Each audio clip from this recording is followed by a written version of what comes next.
Soy Sebastián Edwards y cuento mi libro El misterio de las Tanias.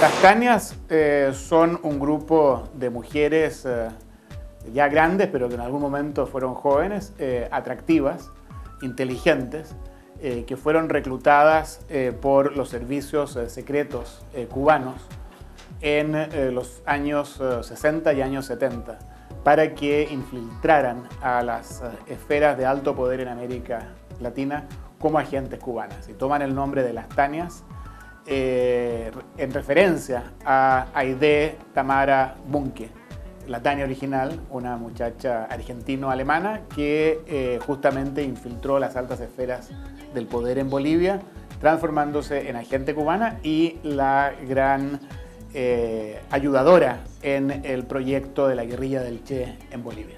En cierto modo creo yo que se podría decir que es una novela, un thriller político. Hay gente que dice que es una novela de espías y yo pienso que es más que una novela de espías. Porque el trama de los espías es con un trasfondo político muy serio y al mismo tiempo históricamente muy verificado. Es también una novela de no ficción, en el sentido de que todo lo que aquí se relata efectivamente sucedió, excepto lo que no sucedió. Y hay una línea ambigua, una línea gris que yo he mantenido deliberadamente ambigua y que no se sabe hasta dónde llega la realidad y dónde empieza la invención del autor.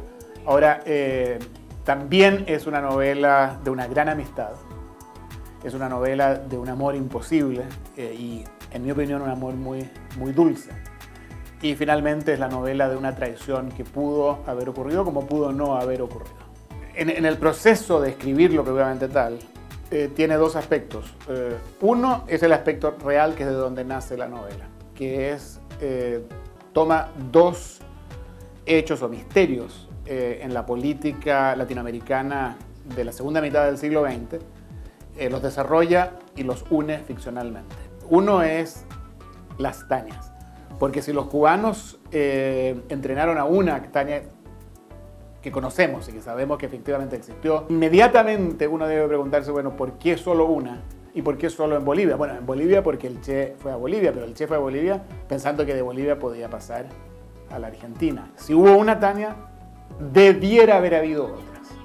Y si hubo otras, ¿dónde están? Esa es la primera pregunta. ¿Dónde están todas las Tanias? Que es una de las preguntas que se hace uno de los personajes principales. Y la segunda línea histórica es qué pasó con el dinero de los montoneros de los secuestros. Y en cierto modo esta es una novela sobre el dinero de los montoneros, porque desemboca en eso. Y lo que hace entonces es, toma estos dos hechos reales y los conecta entre sí. Y en torno a ellos arma toda una historia de ficción que va moviendo esta trama. Cuando empecé a escribirla tenía me encontré cierta dificultad en encontrar una voz como la que quería que tuviera el narrador. Un narrador de quien nunca sabemos el nombre.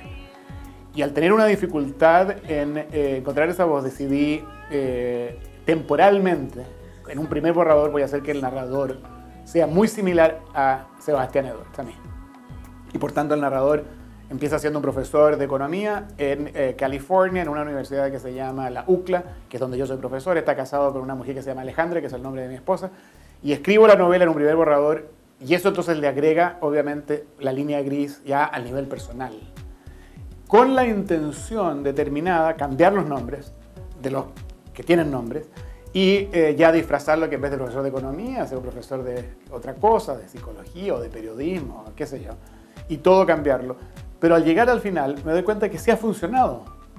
Y que el narrador sea quien es, le da cierta vericidad a la historia. Y lo dejo así.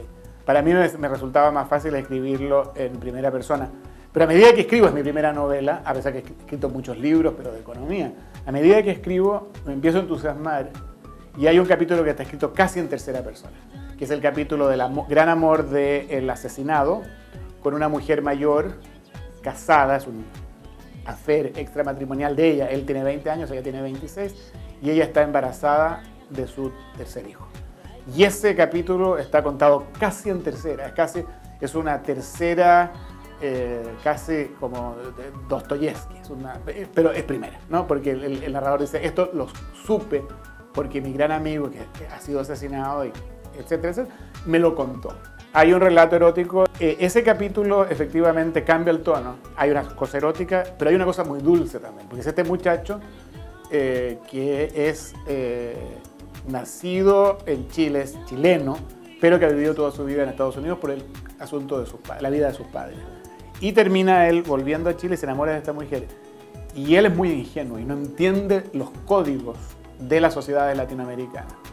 Y todos sus amigos piensan que esta mujer, porque está embarazada, ella está grande, con una barriga, que no es atractiva, y él la encuentra pero preciosa.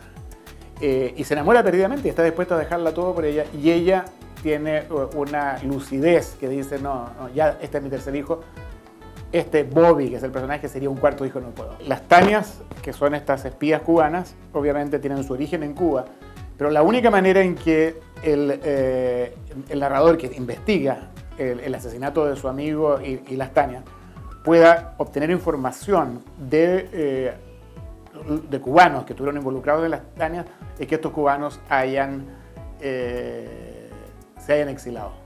Y por tanto eso necesariamente lo lleva a otro país. Ahora, podría ser Miami, pero la comunidad de Miami cubana me resultaba muy poco atractiva para insertar a esos personajes.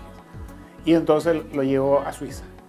Y después se encuentra con otro cubano y que justamente ha entrado en desgracia con los servicios de seguridad, un ex agente, y que se tiene que exilar, pero para hacer que la situación sea casi ridícula y al límite, se exila en Moscú, que es exactamente la antípoda cultural, climática, de clima, de temperatura, de todo, temperamental de lo que es Cuba. Y este hombre entonces está exilado y eso lo hace al narrador ir a Moscú.